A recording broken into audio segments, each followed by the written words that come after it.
السلام علیکم۔ آج ہم سورۃ الحجر کی آیت نمبر 80 سے لے کر 86 آیات تک مطالعہ کریں گے۔ اعوذ باللہ من الشیطان الرجیم، بسم اللہ الرحمن الرحیم۔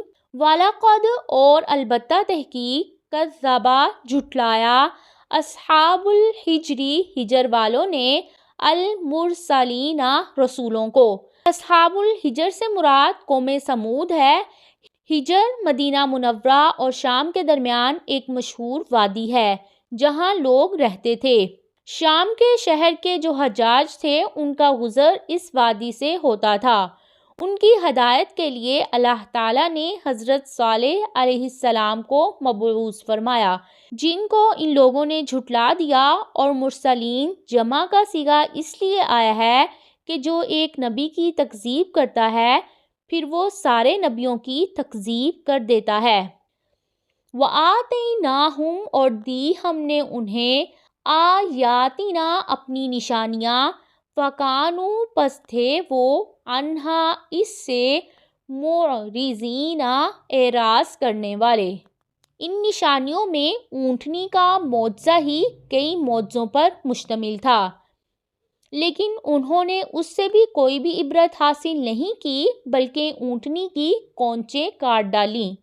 وَكَانُوا اور تھے وہ، يَنْحِتُونَ وہ تراشتے، مِنَ الْجِبَالِ پہاڑوں سے، بُيُوتًا گھروں کو، آمِنِينَ امن سے رہنے والے۔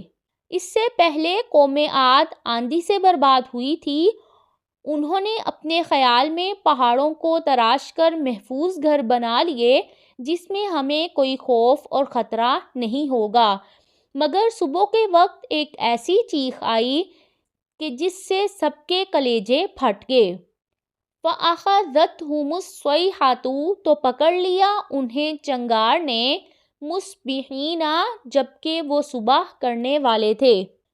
اس کے بعد انہیں ایک انتہائی شدید اور خطرناک چیخ کے ذریعے اللہ تعالیٰ نے صبح کے وقت ہلاک کر دیا۔ فَمَا أَغْنَىٰ تو نہیں کام آیا، عَنْهُمْ ان کے، ما جو کچھ، کانوا تھے وہ، یکسبون وہ کمائی کرتے۔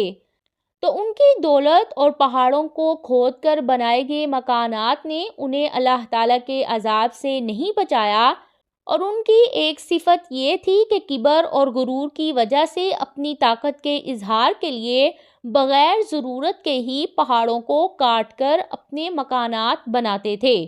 وَمَا خَلَقْنَا اور نہیں پیدا کیا ہم نے، السَّمَاوَاتِ آسمانوں کو، وَالْأَرْضَ اور زمین کو، وَمَا اور جو کچھ بَيْنَهُمَا ان دونوں کے درمیان ہے، إِلَّا مگر بِالْحَقِّ کی حق کے ساتھ۔ وَإِنَّ السَّاعَةَ اور بے شک قیامت، لَآتِيَةٌ ضرور آنے والی ہے، فَاصْفَحِ الصَّفْحَ پس درگزر کیجئے درگزر کرنا، الجمیلہ خوبصورتی سے۔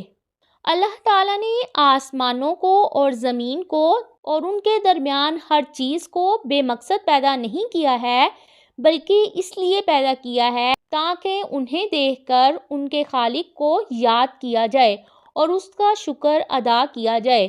اس لیے جو اس کی ناشکری کرے گا اور کفر کی راہ کو اختیار کرے گا وہ اس کو ہلاک کر دے گا، جیسا کہ ہم نے پچھلی آیات میں قوموں کے انجام کو پڑھا ہے کہ جب انہوں نے اللہ تعالیٰ کی نافرمانی کی اور اللہ تعالیٰ کی دی ہوئی نعمتوں کی ناشکری کی تو اللہ تعالیٰ نے انہیں ہلاک کر دیا۔ اس کے بعد اللہ تعالیٰ نے نبی کریم صلی اللہ علیہ وآلہ وسلم کو حکم دیا کہ آپ اپنی قوم کے ساتھ عفو و درگزر سے کام لیجئے، ان کے بارے میں کوئی فیصلہ کرنے میں جلدی سے کام نہ لیں۔ ان بے شک ربک آپ کا رب، ہوا وہی، الخلاق خوب پیدا کرنے والا ہے، العلیم خوب جاننے والا ہے۔